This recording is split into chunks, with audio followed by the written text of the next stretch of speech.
जय श्री जगन्नाथ पिला माने Suchismita ma'am official YouTube channel को आपण मानक स्वागत। आज आम पढ़ा यूनिट 3 रो बाकी दुई गोटी क्वेश्चन जो रही जाइतिला जो माने पूर्व क्लास गुड़ा मोर देखि नाहंती यूनिट 3 रे आपण माने देखि दियंतु मोर यूट्यूब प्लेलिस्ट को जाइए देखि परिबे नाइ तो मु ए वीडियो रो डिस्क्रिप्शन बॉक्स रे लिंक प्रोवाइड कर देबी आपण माने देखि देबे। आउ जो माने मोर व्हाट्सएप ग्रुप टेलीग्राम ग्रुप रे जॉइन है नांती आपण माने शीघ्र शीघ्र जाइंकी ए वीडियो रो डिस्क्रिप्शन बॉक्स रे मु लिंक प्रोवाइड कर से माने जाइंकी जॉइन है जानतु। आउ आज स्टार्ट करिबा यूनिट 3 रो गुप्त युगीय इतिहास आउ साहित्य संपर्क रे आलोचना कर।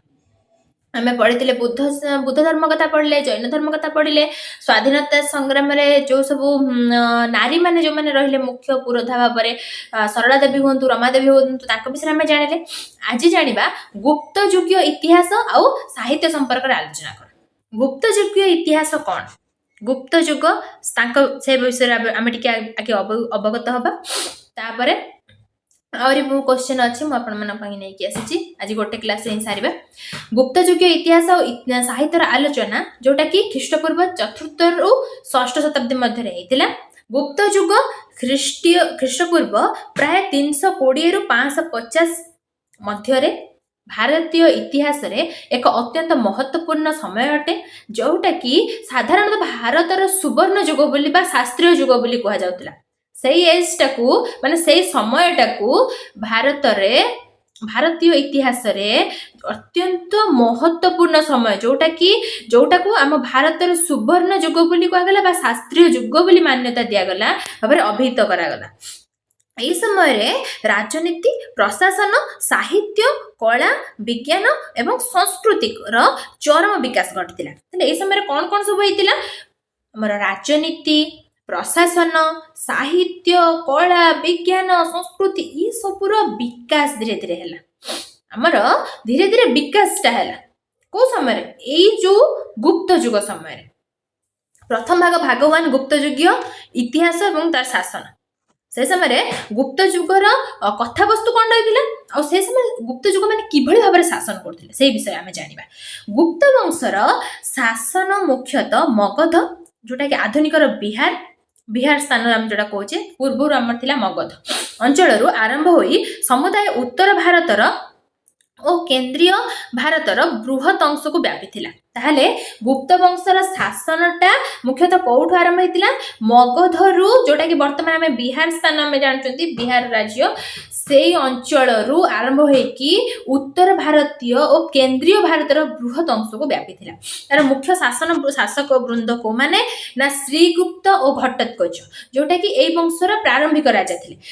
आरंभ करथिले को माने श्रीगुप्त और घटोत्कच हैला। तापर आसला चंद्रगुप्त 1 जोटा कि ख्रीष्टपूर्व 320 बीसी तांकू गुप्त साम्राज्यर प्रकृत प्रतिष्ठाता भाव में विवेचना करा जाए। एमाने आमे जो पूर्व देखिले श्रीगुप्त और घटोत्कच एई वंशर प्रथम राजा थे प्रारंभिक राजा एमाने आरंभ करथिले को ना आमे सुनि नांती किंतु आमे यदि कहबा गुप्त साम्राज्यर प्रकृत प्रतिष्ठाता किए ना चंद्रगुप्त 1 को आमे बुझिबा। से लिच्छवी राजकुमारी कुमार देवी को विवाह करी राजनीतिक क्षेत्र में शक्तिशाली होइतिले एवं महाराजाधिराजा उपाधि ग्रहण करथिले। जदि पड़े महाराजाधिराजा किए ना होचंती चंद्रगुप्त 1 बुझियला। तापर आसीबा समुद्रगुप्त जे कि 335 ख्रीष्टपूर्व 335 से 380 तांकर राजती काल जोटा कि गुप्त राजवंशर सबुठारु महान शासक थिले। तांकू ऐतिहासिक V.A. स्मिथ भारतर नेपोलियन आख्या दियाइछि। ताहले काहाको भारतर समुद्रगुप्त बोली सॉरी काहाको भारतर नेपोलियन कहगला ना समुद्रगुप्त जे कि 335 रु 380 ख्रीष्टपूर्व 335 रु 380 तांकर कार्यकाल जे कि गुप्त राजवंशर सबुठारु महान शासक थिले हैला। जदि देखा जाए गुप्त साम्राज्यर सबुठु महान शासक किए ना होछि समुद्रगुप्त जे कि तांकू ऐतिहासिक जे V.A. स्मिथ रहिले तांकू भारतर नेपोलियन आख्या दैछन काहे कि तांकर विजय गाथा कवि हरिसेन को द्वारा रचित प्रयाग प्रशस्ति जोटा कि अलाहाबाद स्तंभ शिलालेख रे लिपिबद्ध होइक रहिछि। से जने योग्य योद्धा सहित संगीत प्रिय थिले जोटा कि मुद्रा रे बीणा वादन करुथबा देखा जाए। ताहले से केवल जने महान योद्धा नुह तांक सहित से जने संगीत प्रिय राजा मध्य थिले ବହୁତ ବୀର ଯୋଦ୍ଧା ଜଣେ, ମହାନ ଯୋଦ୍ଧା, ଭଲ ଶାସକ ଜଣେ। ସେଥିପାଇଁ ତାଙ୍କର କଥାବସ୍ତୁଟା ବର୍ତ୍ତମାନ ଆମର କୋଉଠି ନା ଆହ୍ଲାବାଦ ସ୍ତମ୍ଭ ଶିଳାଲେଖରେ ଲିପିବଦ୍ଧ ହେଇକି ରହିଛି। ବୁଝିପାରିଲେ? ତାପରେ ଆସିବେ ଚନ୍ଦ୍ରଗୁପ୍ତ ଟୁ, ଯୋଉଟା କି ବିକ୍ରମାଦିତ୍ୟ ବୋଲି ତାକୁ କୁହାଯାଏ। ଖ୍ରୀଷ୍ଟପୂର୍ବ 380 ରୁ 415 ହଉଛି ତାଙ୍କର କାର୍ଯ୍ୟକଳାପ। ତାଙ୍କ ଶାସନ କାଳରେ ଗୁପ୍ତ ସାମ୍ରାଜ୍ୟ ଉନ୍ନତିର ଶିଖରରେ ପହଞ୍ଚିଥିଲା। ସେ ଶାସକମାନଙ୍କୁ ଶକମାନଙ୍କୁ ପରାସ୍ତ କରି ସକାରୀ ଓ ବିକ୍ରମାଦିତ୍ୟ ଉପାଧି ଗ୍ରହଣ କରିଥିଲେ। ତାଙ୍କ ରାଜସଭାକୁ ନବରତ୍ନ ବା କାଳିଦାସଙ୍କ ସମେତ 9 ଜଣ ବିଦ୍ୱାନ ମଣ୍ଡନ କରିଥିଲେ। ଚୀନ ପରିବ୍ରାଜକ ଫାହିୟାନ ତାଙ୍କ ସମୟରେ ଭାରତ ଭ୍ରମଣ କରିଥିଲେ। ତାହେଲେ ଚନ୍ଦ୍ରଗୁପ୍ତ ଦୁଇ ତାଙ୍କୁ ମଧ୍ୟ ବିକ୍ରମାଦିତ୍ୟ କୁହାଯାଏ। ତାଙ୍କର କାର୍ଯ୍ୟକାଳ କେତେରୁ କେତେ ପର୍ଯ୍ୟନ୍ତ ନା ଖ୍ରୀଷ୍ଟପୂର୍ବ 380 ରୁ 415 ପର୍ଯ୍ୟନ୍ତ। ତାଙ୍କ ଶାସନ କାଳରେ ଗୁପ୍ତ ସାମ୍ରାଜ୍ୟର ଉନ୍ନତିର ଶିଖରରେ ପହଞ୍ଚି ଯାଇଥିଲା। ମାନେ ଏମାନେ ତ ଭଲ ଯୋଦ୍ଧା, ମାନେ ଭଲ ଯୋଦ୍ଧା ବୋଲି ଗୁପ୍ତ ସାମ୍ରାଜ୍ୟ ଧୀରେ ଧୀରେ କଣ ଅଗ୍ରଗତି ଗଲା, ନାଇଁ କି? ଶେଷରେ ଯେତେବେଳେ ଦ୍ୱିତୀୟ ଚନ୍ଦ୍ରଗୁପ୍ତ ଆସିଲେ, ସେତେବେଳେ ତାଙ୍କ ସାମ୍ରାଜ୍ୟଟା ଉନ୍ନତିର ଶିଖର ମାନେ ଅଗ୍ରଭାଗ ଛୁଇଁ ସାରିଥିଲା। ସେ ଶକମାନଙ୍କୁ ପରାସ୍ତ କରିକି ସକାରୀ ଆଉ ବିକ୍ରମାଦିତ୍ୟ ଉପାଧି ଗ୍ରହଣ କରିଥିଲେ। ଆଉ ତାଙ୍କ ରାଜସଭାରେ ନବରତ୍ନ ମଧ୍ୟ ମଣ୍ଡନ କରିଥିଲେ, ଯିଏକି କାଳିଦାସଙ୍କ ସହିତ ଆଉ 9 ଜଣ ବିଦ୍ୱାନ ଥିଲେ।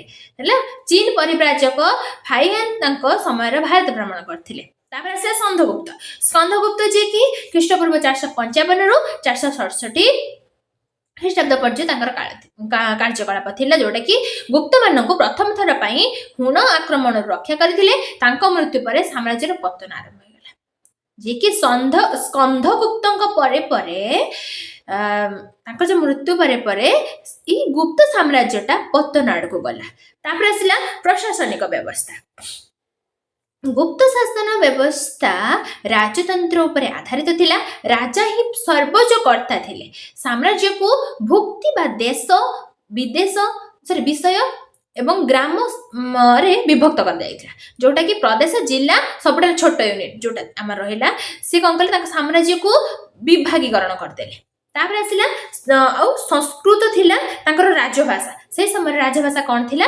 ସଂସ୍କୃତ। ଇଏ ହେଲା ଭାଗ 1 ଆମେ ଦେଖିଲେ। ତାପରେ ଗୁପ୍ତ ଯୁଗ ସାହିତ୍ୟ ଆଉ ଜ୍ଞାନ କୌଶଳଟା ଭାଗ 2 କୁ ପଳେଇ ଆସିଲା, ଯେ ଗୁପ୍ତ ଯୁଗ ସାହିତ୍ୟ କଣ ଆଉ ସେତେବେଳେ ଜ୍ଞାନ କୌଶଳଟା କଣ ଥିଲା। ବୁଝିପାରିଲେ? ଜାଣିବା କଣ ନା ଗୁପ୍ତ ଯୁଗରେ ସଂସ୍କୃତ ସାହିତ୍ୟ ଏହାର ସର୍ବୋଚ୍ଚ ସ୍ତରରେ ପହଞ୍ଚିଥିଲା। ଏହା ବ୍ୟତୀତ ବିଜ୍ଞାନ ଓ ଗଣିତ କ୍ଷେତ୍ରରେ ଅନେକ ମହତ୍ୱପୂର୍ଣ୍ଣ ଆବିଷ୍କାର ହୋଇଥିଲା। ତାହେଲେ ଗୁପ୍ତ ଯୁଗ ଯେତେବେଳେ ଦ୍ୱିତୀୟ ଭାଗ ପଳେଇ ଆସିଲା, ସେତେବେଳେ କଣ ହେଲା ନା ଗୁପ୍ତ ଯୁଗରେ ସଂସ୍କୃତ ସାହିତ୍ୟ ଏହାର ସର୍ବୋଚ୍ଚ ସ୍ତରରେ ପହଞ୍ଚିଥିଲା। ଆଉ ଏହା ବ୍ୟତୀତ ବିଜ୍ଞାନ ଆଉ ଗଣିତ କ୍ଷେତ୍ରରେ ସେ ଅନେକ ମହତ୍ୱପୂର୍ଣ୍ଣ ଆବିଷ୍କାର ହୋଇଥିଲା, ଯୋଉଟା କି ସଂସ୍କୃତ ସାହିତ୍ୟ। ପ୍ରଥମେ ଦେଖିବା ମହାକାବ୍ୟ ଏବଂ ପୁରାଣ ସଂକଳନ। ହିନ୍ଦୁ ଧର୍ମର ମୁଖ୍ୟ ମହାକାବ୍ୟ ରାମାୟଣ ଓ ମହାଭାରତ ଏହି ସମୟରେ ସେମାନଙ୍କର ବର୍ତ୍ତମାନର ରୂପରେ ଚୂଡ଼ାନ୍ତ ସଂକଳନ ହୋଇଥିଲା। ତାହେଲେ ହିନ୍ଦୁ ଧର୍ମର ଯୋଉ ମୁଖ୍ୟ ମହାକାବ୍ୟ ରହିଲା ଯୋଉ 2 ଗୋଟି କଣ ନା ଆମର ରାମାୟଣ ଆଉ ମହାଭାରତ, ଏଇ ସମୟରେ ମାନେ ଗୁପ୍ତ ଯୁଗ ଏଇ ଯୋଉ ଦ୍ୱିତୀୟ ଭାଗ ସମୟରେ ସେମାନଙ୍କର ବର୍ତ୍ତମାନର ରୂପରେ ଚୂଡ଼ାନ୍ତ ସଂକଳନ ହୋଇଥିଲା। ତାପରେ ଆସିଲା ପୁରାଣ ଗୁଡ଼ିକର ଯୋଉଟା ବିଷ୍ଣୁ ପୁରାଣ, ବାୟୁ ପୁରାଣ, ମତ୍ସ୍ୟ ପୁରାଣ, ଯୋଉଟା କି ଲିଖିତ ରୂପରେ ଏହି ଯୁଗରେ ପ୍ରାରମ୍ଭ ହୋଇଥିଲା। ଆଉ ଏହି ପୁରାଣ ଗୁଡ଼ିକ ସାଧାରଣ ଲୋକଙ୍କୁ ଧର୍ମ ଏବଂ ନୈତିକତାର ଶିକ୍ଷା ଦେବା ପାଇଁ ଉଦ୍ଦିଷ୍ଟ ଥିଲା। ତାହେଲେ ଏଇ ଯୋଉ ପୁରାଣ ଗୁଡାକ ଲିଖିତ ଭାବରେ ଲେଖାଗଲା, କାହିଁକି ଆରମ୍ଭ ହେଇଥିଲା ନା ଏଇ ପୁରାଣ ଗୁଡାକ ଯୋଉ ସାଧାରଣ ବର୍ଗର ଲୋକମାନେ ରହିଲେ, ତାଙ୍କୁ ଧର୍ମ ଆଉ ନୈତିକତାର ଶିକ୍ଷା ଦେବା ପାଇଁ କି ଏଇ ସବୁ ପୁରାଣ ଗୁଡାକ ଲିଖିତ ଆକାରରେ ବର୍ଣ୍ଣନା ହେଲା। ବୁଝିପାରିଲେ? ତାପରେ ଆସିବ ଦ୍ୱିତୀୟ ପଏଣ୍ଟ ନା ସମୃଦ୍ଧି ଏବଂ ଧର୍ମଶାସ୍ତ୍ର। କଣ ସମୃଦ୍ଧି ଓ ଧର୍ମଶାସ୍ତ୍ର କଣ ନା ନାରଦ ସମୃଦ୍ଧି, ଯାଜ୍ଞବଲ୍କ୍ୟ ସମୃଦ୍ଧି ଆଦି ଆଇନଗତ ଗ୍ରନ୍ଥ ଗୁଡ଼ିକ ଏହି ସମୟରେ ସଂକଳିତ ହୋଇଥିଲା, ଯାହା ସାମାଜିକ ନୀତି ଏବଂ ବ୍ୟବସ୍ଥା ଉପରେ ଆଲୋକପାତ କରିଥିଲା। ତାହେଲେ ଏଇ ଯୋଉ 2 ଗୋଟି ଆମ ଧର୍ମଶାସ୍ତ୍ର ହଉ ସମୃଦ୍ଧି ହଉ, ଯୋଉଟା କଣ କରିଥିଲା ନା ଆଇନଗତ ଗ୍ରନ୍ଥ ଗୁଡ଼ିକ ଏହି ସମୟରେ ସଂକଳିତ ହୋଇଥିଲା, ଯୋଉଟା କି ସାମାଜିକ ନୀତି ଆଉ ବ୍ୟବସ୍ଥା ଉପରେ ସେ ଆଲୋକପାତ କରିଥିଲା। ଆଉ ଏହି ସମୟରେ ବିଶିଷ୍ଟ କବି ଲେଖକ ମାନେ କୋଉମାନେ ରହିଥିଲେ? कालिदास जे कि से थिले गुप्त युगर सबुठारु श्रेष्ठ कवि एवं नाट्यकार जहाँ को भारतर शेक्सपियर कहा जाए तांकर कृति गुड़िक है कौन आमे फास्ट जानले कालिदास कालिदास से समय विशिष्ट कवि थे लेखक थे जी कि गुप्त युगर सबुठारु श्रेष्ठ कवि भाव में नाट्यकार भाव में विवेचित जहाँ को भारतर शेक्सपियर भी कहगला तांकर कृति गुड़ा कौन ना नाटक अभिज्ञान शकुंतलम मालविकाग्निमित्रम विक्रमवर्ष्यम आउची एगुड़ाक नाटक रहा जोटा कि अभिज्ञान शकुंतलम विश्वर श्रेष्ठ काव्यकृति मध्य अन्यतम भाव में गणा जाए जोटा कि आमे अभिज्ञान शकुंतलम देखा यहाँ बहुत भल काव्यटे नाटक नाटक शैली पर्यवेक्षण कर जोटा कि आपण मैंने निहाती अध्ययन कर मुझे सजेस्ट करी पढ़िले निहाती बहुत कथा जानीपारे ये गला नाटक तापर महाकाव्य आसिला कौन ना रघुवंश आउ कुमार संभवम गीत गीति कवितार जीव मेघदूतम आउ ऋतु संहारम है शूद्रक से मूर्छकटिकम जोटा कि माटीर छोट गाड़ी नामक नाटक रचना करते ताहले श्रेष्ठ कवि से समय गुप्त युग समय श्रेष्ठ कवि थे कालिदास जी कि भारत शेक्सपियर कह जाउथला तांकर नाटक शैली से अनेक गुड़े नाटक पर्यवेक्षण करते महाकाव्य गीति कविता शूद्रक ये सब अनेक गुड़िए कथावस्तु उल्लेख कर आसला विशाखा दत्त मुद्रा राक्षस नामक राजनैतिक नाटक रचना करते जहाँ चाणक्य और चंद्रगुप्त मौर्य आधारित होता हरिसेन समुद्रगुप्त दरबार कवि तापर हूँ बास्यायन कामसूत्र रचना करते एमाने होचुंती जड़े जड़े विश्वविख्यात विशिष्ट कवि जी कि विशाखा दत्त हूँ हरिसेन हूँ कालिदास कथा वस्तु आम जानले बाष्यायन एमाने भी अनेक कथा वस्तु लिखिले द्वितीय आसला विज्ञान और गणितर अग्रगति यही जुगर अतुलनीय अवदान होची विज्ञान और गणित क्षेत्र में होता विकास से समय विज्ञान और गणितर किभली भाव में अग्रगति जमी देखा आम आर्यभट्ट कथा जी कि गणितज्ञ और ज्योतिर्विद से शून्य व्यवहार करके दशमिक प्रणाली संबंध में प्रथम सूचना देते ताहले आर्यभट्ट कौन करते शून्य ठू आरंभ करके दशमिक प्रणाली पर्यंत से संबंध में प्रथम करके से सूचना प्रदान करते गणितज्ञ कह जाए ज्योतिर्विद कह जाए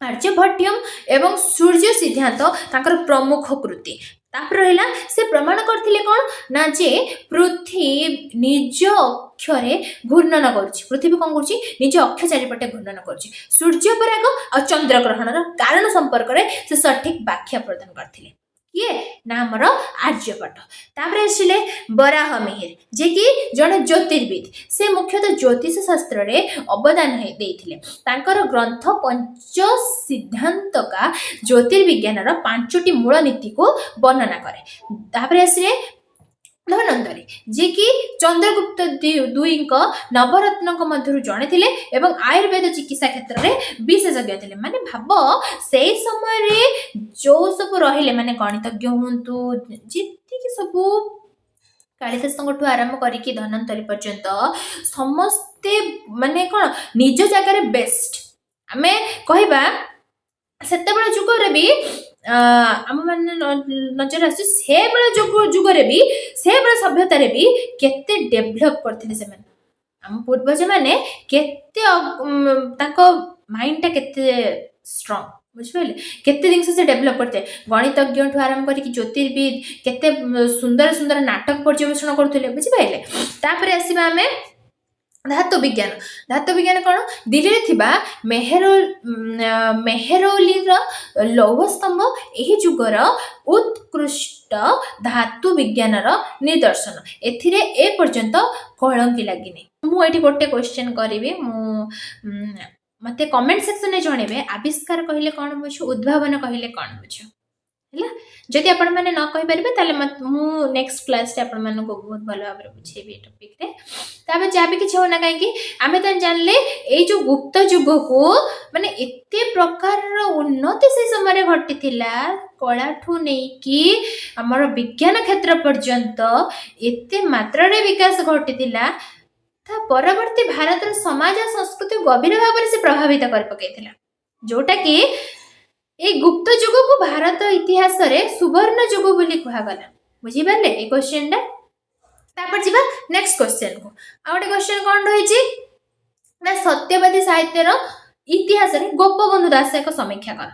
गोपबंधु दास कथा पड़ी रही आपण मानकर देखिए से गोपबंधु दास सत्यवादी जुगरे बा सत्यवादी साहित्य रे से समय रे गोपबंधु दासंकर विवरणी केते मात्रा रे लोकलोचन को आसी तांकर जो कार्यकलाप कौन पे आमे इतिहास रे स्थान देछन तांका कथा वस्तु को आमे आज अध्ययन करछन से विषय मध्ये जानिबा। सब बेले मन रखिदिबे जे कोनोसी टॉपिक पर आमे पढुचंती निहाती काहे कि आमे पढुचंती मन क्वेश्चन है मु काहे कि गोपबंधु दासंक विषय पढिबा पई जिमी मन कोन दरकार मो विषय तो लोक माने पढुनांती मु काहे कि पढिया पई जिमी से सेमती किछि कार्य करिसंती सी किए प्रथम आम जाना निहाती दरकार आमे कौन करवा उचित लोक मैंने भविष्य में आम कथा वस्तु को पढ़े से कार्य भी आम तांको शिक्षा ग्रहण करवा निहाती आवश्यक से कथा वस्तु पढ़ले ही आम आगक आगक सठिक मार्ग अग्रगति हो पार बुझिपारे। आम जापर फास्ट सत्यवादी साहित्य कौन आ सत्यवादी साहित्य रे गोपबंधु दासंकर भूमिकाटा कौन बुझेगा। उत्कलमणि पंडित गोपबंधु दास ओडिया साहित्य इतिहास रे सत्यवादी जुगर जोटा कि 1912 रु 1920 प्रतिष्ठाता तथा मुख्य सारथी भाव में सर्वदा स्मरणीय। से केवल जड़े कवि बा लेखक नथिले बरं से थिले एकाधारे समाजसेवी राष्ट्रनीतिज्ञ सांबादिक एवं शिक्षाविद। ताहले उत्कलमणि गोपबंधु दास जी की सत्यवादी जुगर प्रतिष्ठाता बा सारथी भाव में सदा सर्वदा स्मरणीय तत्सहित से जड़े कवि बा लेखक नथिले बरं कौन थिले जड़े एकाधारे समाजसेवी राष्ट्रनीतिज्ञ सांबादिक आउ शिक्षाविद।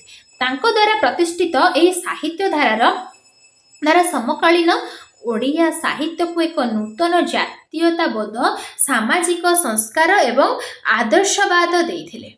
निम्न सत्यवादी साहित्यर इतिहास रे गोपबंधु दासंक भूमिका तथा तांको कृतिर एक विस्तृत समीक्षा प्रस्तुत कराई जोटा कि प्रथम आम जानिबा सत्यवादी आंदोलन स्रष्टा और दार्शनिक पृष्ठभूमि। सत्यवादी वन विद्यालय जोटा कि 1909 मसीह गोपबंधु दास 1909 मसीह पुरी निकटस्थ साखी गोपालर बकुल और छोरियाना कुंचरे सत्यवादी वन विद्यालय प्रतिष्ठा करते। यह केवल एक शिक्षानुष्ठान नथिला बरं थिला कौन ना सत्यवादी साहित्य आ संस्कृतिर मूल केन्द्र।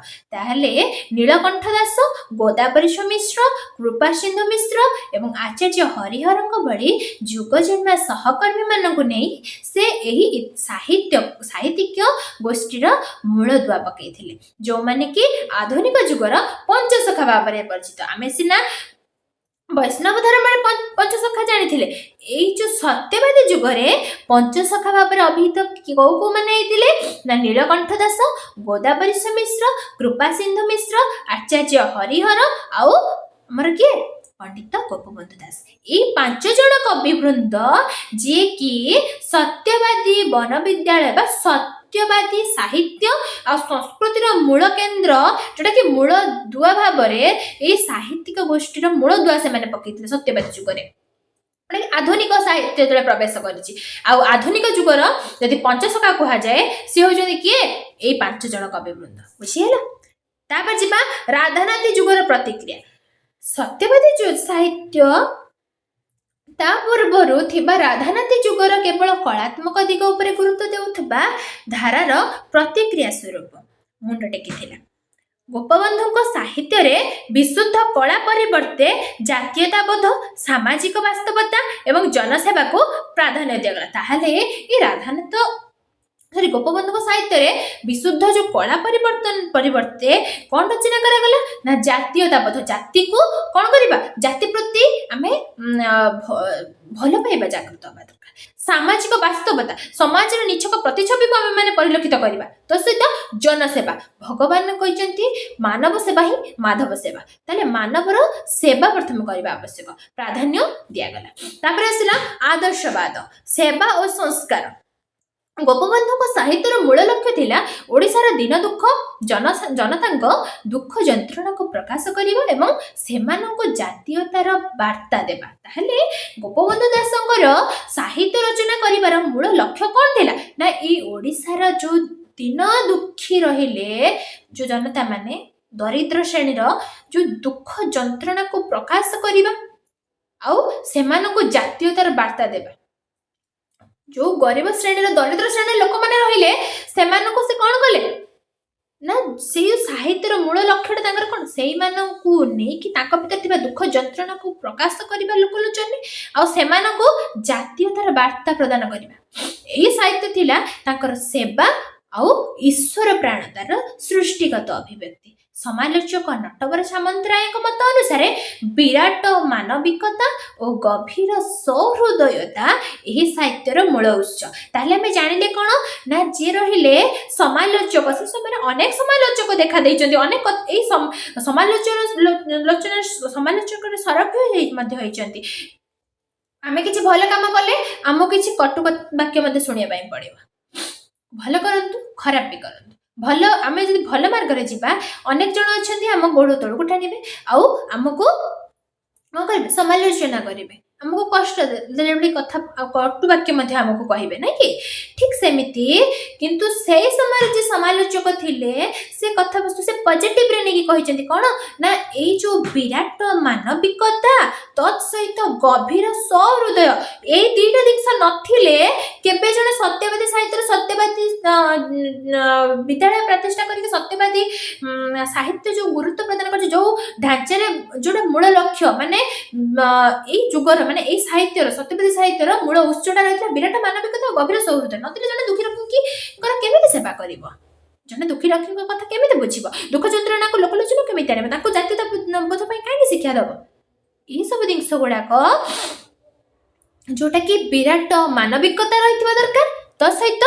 गभीर सहृदय थिबा दरकार ए दुईटी जिंस थिले ही ए साहित्यटा आगको बढ़ी पारिबो बुझि पारले।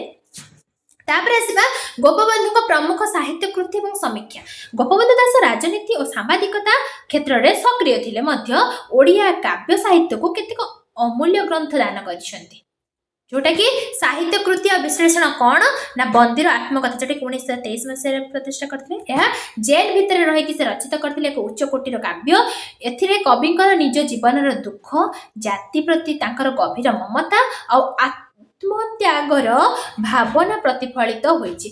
ओडिया जातीयतावादी कवितार यह होछि एक श्रेष्ठ उदाहरण। ताले तांकर जो बंदीर जो आत्मकथाटा जोटा कि से जेल रे रचित एक उच्च कोटीर काव्य जो जेल भितर थिले सेतबे ए काव्यटा रचना करछन्ती आ एथि मध्ये से निज जीवन दुख जाति प्रति तांकर गभीर ममता और आत्मत्यागर भावनाटा प्रतिफलित होइछि जोटा कि ओडिया जातीयतावादी कविता मध्य जो बंदीर आत्मकथाटा गोटे श्रेष्ठ कविता भाव में लोकलोचन को आसी। दुई आसला कारा कविता जोटा कि से भी जेल भीतर रही कारा कविता रचना करछन्ती जोटा कि बंदीर बंदी जीवन अनुभूति को नहीं रचित यही कविता गुड़िक तांकर देश प्रेमर एकांतिकता को प्रमाण करछि। ताहले ए जो कारा कविताटा रहिला एको भी जेल भीतर रही रचना करछन्ती जोटा कि बंदी जीवनर अनुभूति को नहीं कि रचना करिसंती आउ ए कविता गुड़िक तांकर देश प्रेमर एकांतिकता को प्रमाण करे बुझिपारे। तापर दिन आसले अवकाश चिंता जोटा कि 1869 से परिप्रकाश करथिले प्रारंभिक कविता संकलन जो प्रकृति वर्णना सहित दार्शनिक चिंताधारा समय देखा मिली प्रकृतिर वर्णना कर दार्शनिक चिंताधारा समन्वय यह कविता देखा मिली। आसला धर्मपद जोटा कि कोणार्कर शिशु श्रमिक जे रहिले धर्मपद तांकर बलिदान कहानी माध्यम ओडिया कारीगरी कला इतिहास प्रीति एवं बलिदान महत्व को प्रतिपादन करिसेंती। तापर आसला गो महात्म्यटा एथिरे भारतीय संस्कृतिर गो पूजा और गो सुरक्षा महत्व को वर्णना कराଯାଇଛି जहाँकि तांकर आध्यात्मिक चेतना को सुझाई किंतु वर्तमान आम कौन कर गाय मान बिकी दौरान ना कि गाय मान हत्या करते से जुगरे गोपबंधु दास कौन करथिले गो महात्म्य कविता रचना करथिले जोटारे कि भारतीय संस्कृति रे गो पूजा और गो सुरक्षा महत्व को वर्णना कर बुझीला। तापर आसला सामाजिकता माध्यम साहित्य सृष्टि और प्रभाव। गोपबंधुकर प्रभाव केवल काव्य कवितार सीमित नथिला, बरं तांको द्वारा प्रकाशित दुईटी गुरुत्वपूर्ण प्रकाशन सत्यवादी साहित्य स्वर को ओडिशार कोण अनुकोण रे पहुंचाइथिला। सत्यवादी पत्रिका जोटा 1915 रे सत्यवादी वन विद्यालय आदर्श को प्रचार प्रसार करने एही मानस मासिक पत्रिका प्रकाश करा जाइथिला। यह सत्यवादी गोष्ठीर साहित्यिक और बौद्धिक चिंताधारार मुख्य पत्र थिला।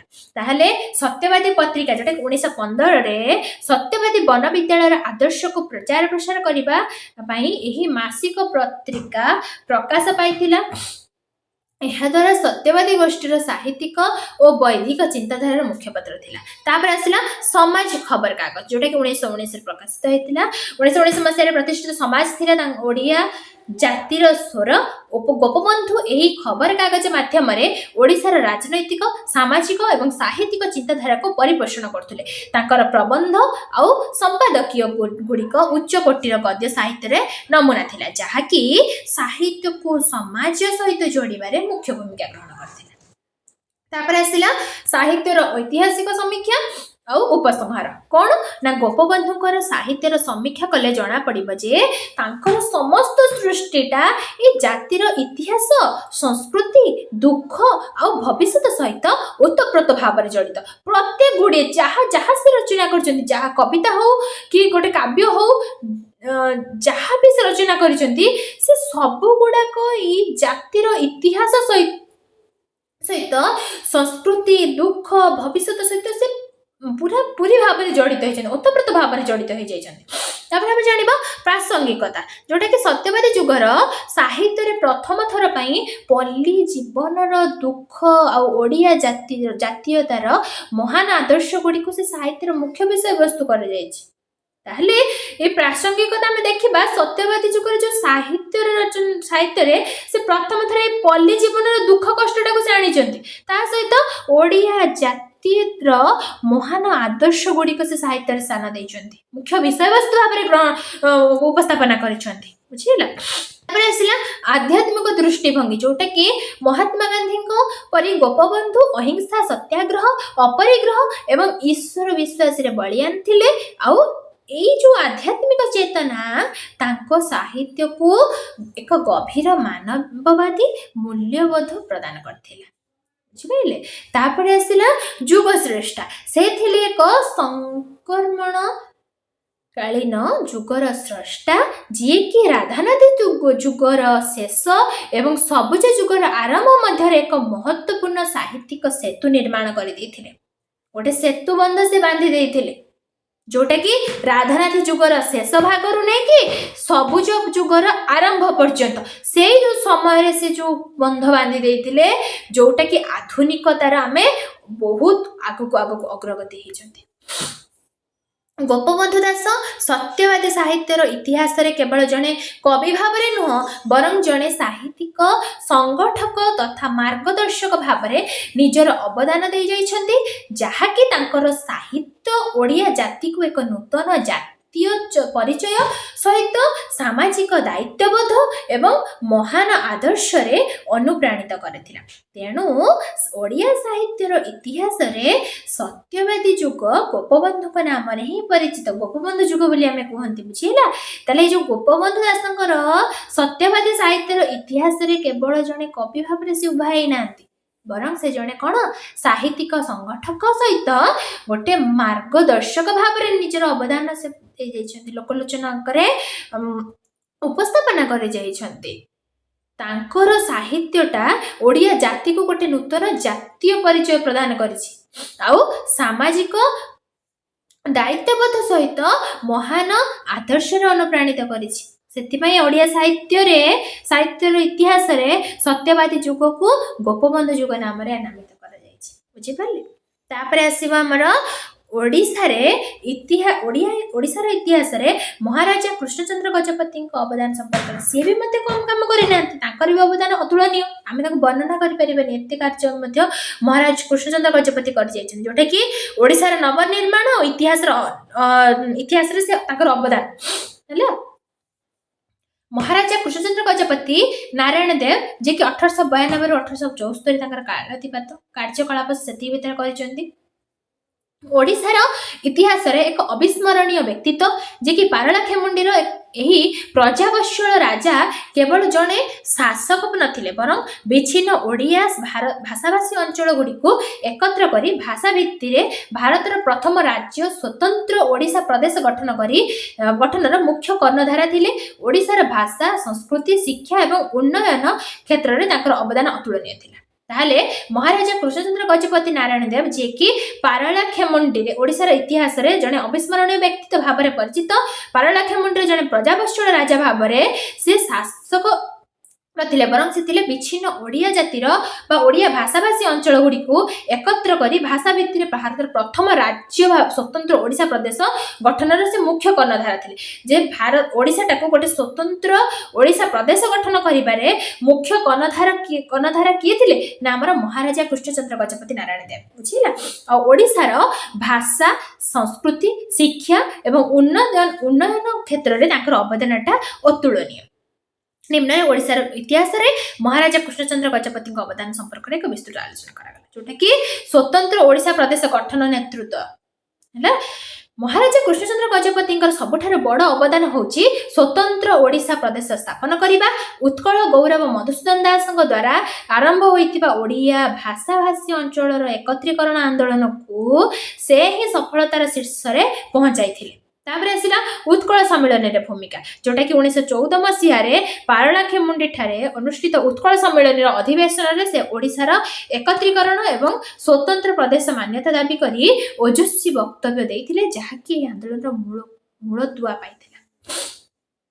जो उत्कल सम्मेलन मूल दुआटा पाल्टिथिला किए ना 1914 मसीह जो पारलाखेमुंडी रे ओडिशार एकत्रीकरण स्वतंत्र प्रदेश मान्यता दाबी करी जो ओजस्वी से वक्तव्यटा प्रदान करथिले से आंदोलन मूल दुआ पकई देथिले। तापर आसिला गोल टेबल बैठक रे प्रतिनिधित्व ओडिशा प्रदेश गठन दाबी को ब्रिटिश सरकार निकट में उपस्थापना करबा पई से निजर दुईटी जाक गोल टेबल बैठक जोटा 1930 रो कोठे आ 1931 रु 32 मध्य जोग देथिले एवं अत्यंत दृढ़तार सहित ओडिया जुक्ति उपस्थापना करथिले केमिति भाबरे से ओडिशा टाको गोटे स्वतंत्र प्रदेश रूप में मान्यता देबे। तापर आसिला ओडिया अंचल मिश्रण तांकर उद्यम फल मांद्राज प्रेसिडेंसी अधीन निज अंचल जोटा पारलाखेमुंडी एवं जयपुर को नूतन ओडिशा प्रदेश रे मिसाई देथिले। तापर फलाफल कौन होता नेतृत्व एवं त्यागर परिमाण स्वरूप 1936 मसीह एप्रिल मास 1 तारिख रे ओडिशा गोटे स्वतंत्र प्रदेश रूप में गठित होइतिला। आ एथिपई तांकु नव उत्कलर निर्माता बा बिंधाणी भाव में प्रतिष्ठित करागला जोटा कि स्वतंत्र ओडिशा प्रदेश गठन रे नव उत्कल निर्माता बा बिंधाणी रूप में महाराजा कृष्णचंद्र गजपति को बिंधाणी भाव में आख्या दिया गला। तापर आसिला ओडिशार प्रथम प्रधानमंत्री स्वतंत्र प्रदेश गठन पर महाराजा कृष्णचंद्र गजपति ओडिशार प्रथम प्रधानमंत्री हेले। से समय मुख्यमंत्री को प्रधानमंत्री कह जाउथिला हला। भारत रे दुई थर शासन भार ग्रहण करथिले। प्रथम कार्यकाल जे कि 1937 मसीहा एप्रिल 1 रु जुलाई 19 तारिख पर्यंत। द्वितीय कार्यकाल जोटा कि 1941 मसीहा रु नवेम्बर 29 1941 मसीहा नवेम्बर 29 रु 1944 मसीहा जून 29 तारिख पर्यंत दुई थर से मुख्यमंत्री भाव में जोटा कि से समय प्रधानमंत्री कह जाउथिला। एही समय से ओडिशार सर्वांगीन उन्नति पाई अनेक जनहितकार कार्य करछन्ती जोटा कि दक्ष शासन तांकर परिचय मध्ये मिली जोटा कि शिक्षा क्षेत्र अवदान शिक्षा द्वारा ही बा शिक्षार विकास द्वारा ही समाज उन्नति संभव बोली से विश्वास करथुले। तत्सहित एथिपई मुक्त हस्तर से दान करुथुले शिक्षाटा बुझिला जोटा कि उच्च शिक्षा प्रतिष्ठान से सब गोटे कथा कहते कि समाज से उन्नति केवल शिक्षा द्वारा ही जदि जदि समाजटा शिक्षित हुए ताहले जाके समाज उन्नति करि परिबो। जदि मूर्ख मानको नै कि करा जाए टिके टाइम लागिवो उन्नति हबो किंतु जोटा शीघ्र हो पारिबो। गोटे शिक्षित समाज रे उन्नतिटा जेते अग्रगति रे जीव गोटे अशिक्षित समाज रे उन्नति सेते मात्रा रे हे पारिबो। सेति से शिक्षा उपरे गुरुत्व दउथिले विश्वास करथुले आउ मुक्त हस्तरे शिक्षा प्रदान करथुले। उच्च शिक्षा प्रतिष्ठान जोटा कि ओडिशार दुईटी प्रमुख शिक्षानुष्ठान रही यथा कि जो देखा उत्कल विश्वविद्यालय तो सहित श्री रामचंद्र भंज भेषज महाविद्यालय जोटा मेडिकल कॉलेज प्रतिष्ठा से मुख्य भूमिका ग्रहण करते। विज्ञान और वैषयिक शिक्षा जोटा कि ब्रह्मपुर ठारे MKCG मेडिकल कॉलेज आउ कटक विद्याधरपुर ठारे केंद्रीय धान गवेषणा केंद्र प्रतिष्ठा अवदान अतुलनीय। तापर आसला निज राज्य शिक्षा जोटा कि पारलाखेमुंडी रे बालक और बालिका विद्यालय स्थापन करथिले एवं गरीब तथा मेधावी छात्र माननकु कृषि इंजीनियरिंग एवं डाक्टरी शिक्षा पाई वृत्ति प्रदान करबा व्यवस्था मध्य करथिले। ताले शिक्षा क्षेत्र में सेमती करते। तापर साहित्य संस्कृति को पृष्ठपोषक कथा करथिले जोटा कि महाराजा ओडिया भाषा और साहित्यर सुरक्षा पाई बहु मूल्यवान पदक्षेप नहीं। भाषाकोश को आर्थिक सहायता जोटा कि पंडित गोपीनाथ नंद संकलित विश्व प्रसिद्ध पूर्णचंद्र भाषाकोश एवं जगबंधु सिंह प्राचीन उत्कल आदि महत्वपूर्ण ग्रंथर मुद्रण और प्रकाशन पाई से बहुल आर्थिक सहायता जोगाई। सहित कला और संस्कृति से शास्त्रीय संगीत नृत्य एवं नाटक आदि कलार पृष्ठपोषकता करी ओडिशार सांस्कृतिक परंपरा को समृद्ध करथिले।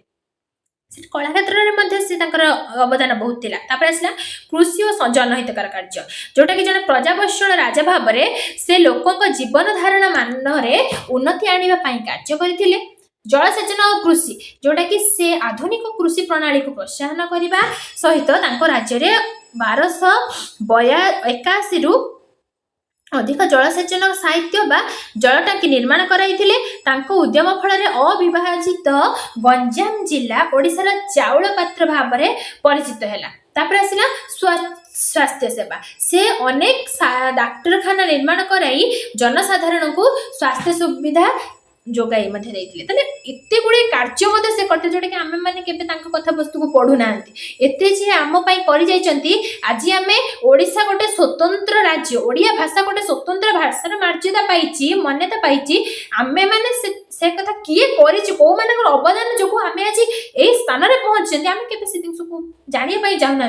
बर्तमान जुगर आधुनिक जुगर AI जुग जेनेरेशन जो छुआ मैंने रहिले से रिल्स कले केमिति आगु बहुत कम समय केमिति डेभलप होइबार चिंता करछन किंतु केबे आमे ए सब कथा वस्तु आमे केबे जानि बिना अधे जन पचारबे से के कहि परिबे हम ओडिसा केबे स्वतंत्र ओडिसा रूप में मान्यता पाइता सेटा बहुत उनाधिक मुइडा कहूची उनाधिक छुआ कहि परिबे काहे कि आमे से जानु नाहंती प्रकृत कथा वस्तु हम आमे जे स्थान रे पहुंचते गोटे स्वतंत्र भाव रे ठियाई जंदी कहा पाई ठियाई जंदी आमे केबे से दिन को जानिबा पई ही जानि नांती। तापर परिशेष उपसंहार जानले कौन महाराजा कृष्णचंद्र गजपति नारायण देव समग्र जीवन देश सेवा जातीयता और जन कल्याण उपरे पर्यवसित थिला। स्वतंत्र ओडिशा प्रदेश गठन में तांकर अप्रतिद्वंदी नेतृत्व शिक्षा और साहित्य क्षेत्र में उल्लेखनीय अवदान तांको ओडिशार इतिहास रे जुगजन्मा महापुरुष एवं आधुनिक ओडिशार बिंधाणी भाव में चिरकाल स्वर्णाक्षर लिपिबद्ध कर रखिछि। तांकर एही महान अवदान पाई समग्र ओडिया जाति चिरकाल तांको निकट कृतज्ञ। ये ओडिया जातिटा तांको निकटरे से कृतज्ञ ज्ञापन करुछि कहीं ना ओडिशा को से जो जगार आनिके पहुंचाई देइथिले ताकू केही करि पारि नथा। आमे एडी स्वतंत्र भाव में बसचंती स्वतंत्र भाव में ओडिया भाषा रे कथार्ता करूचंती सेतिक भी आमे करि पारि नथांते जदि कृष्णचंद्र गजपति नारायण देव नथांते आउ तांको द्वारा जो देश सेवा हो जातीयता हो जन कल्याण कार्य हो स्वतंत्र ओडिशा प्रदेश गठन करने क्षेत्र में हो अप्रतिद्वंदित नेतृत्व नवा शिक्षा क्षेत्र में अग्रगति करवा साहित्य क्षेत्र में उल्लेखनीय अवदान जोटा देखा सब से अनेक गुड़े कार्य अनेक गुड़े कॉलेज खोली अनेक गुड़े जलसेचन खोली कृषि बहुत किसी अर्थ प्रदान करनेक गुड़े कार्य कर आम एक कथा वस्तु के जानापी चाहिए यदि समय पाई आपण मान समय अच्छी जोटा कि अलग कौन सांग साथी क्या सांगर प्रिया प्रीति क्या सांगर गप धंदा न करिकी बेटर हम आम आम अतीत विषय जाना बुझीगला हुए तो से गुड़ाक आम मान बहुत किसी हेल्पफुल कर भविष्य आम मैंने सीना जानी आमर परवर्ती जेनेरेशन को आम मैंने जनइबा ଯଦି ଆମେ ମାନେ ନ ଜାଣିଥିବେ ତାହେଲେ ପରବର୍ତ୍ତୀ ଜେନେରେସନ କେମିତି ଜାଣିବେ? ଆମେ ମାନେ ମୂର୍ଖ ହେଇକି ରହିଲେ ପରବର୍ତ୍ତୀ ଜେନେରେସନ ବି ମୂର୍ଖ ହେଇକି ଜଣେ ଜାଣିପାରିବେନି, ଜୀବନରେ କେବେ ବି ଜାଣିବା ପାଇଁ ଚାହିଁବେନି। କିଏ ଇତିହାସ ପୃଷ୍ଠା ଓଲଟେଇବ, କିଏ ଏତେ କଥାକୁ ମୁଣ୍ଡରେ ରଖିବ? ଗୋଟେ ପାଠ ଅଛି, ପଢିଦେବା, ପରୀକ୍ଷା ଦେଇଦେବା, ପାସ୍ ମାର୍କ ରଖିଦେବା, ସଇଲା। ଏଇଟା କେବଳ ପଢି ଦେଇକି ମାର୍କ ରଖିବା ନୁହଁ, ଏଇଟା ହଉଛି ଆମେ କଥାବସ୍ତୁ ଜାଣିବା ଆଉ ଅନ୍ୟମାନଙ୍କୁ ଜଣେଇବା। ଆମ ଓଡ଼ିଶାର ଶିକ୍ଷା ସଂସ୍କୃତି ପୂର୍ବରୁ ଅତୀତରେ ଯାହା ସବୁ ଘଟଣା ମାନ ଘଟି ଯାଇଥିଲା ସେ ବିଷୟରେ ଆମେ ମାନେ ନିଜେ ଜାଣିବା, ଅନ୍ୟମାନଙ୍କୁ ଜଣେଇବା। ଏସବୁ ବିଷୟ ଜେନେରେସନ ପରେ ଜେନେରେସନ ଆମେ ସେମାନଙ୍କୁ ଜଣେଇ ଚାଲିବା, କେହି ଭୁଲି ନ ଯାଆନ୍ତୁ ଏ କଥାବସ୍ତୁ। ବୁଝିଲେ? ଯଦି ମୋ ଭିଡ଼ିଓଟି ଆପଣମାନଙ୍କୁ ଭଲ ଲାଗିଥାଏ ତାହେଲେ ଲାଇକ୍ କରିବେ, ସେୟାର କରିବେ, ସବସ୍କ୍ରାଇବ୍ ମଧ୍ୟ କରିବାକୁ ଭୁଲିବେନି। ରହିଲି, ଜୟ ଶ୍ରୀ।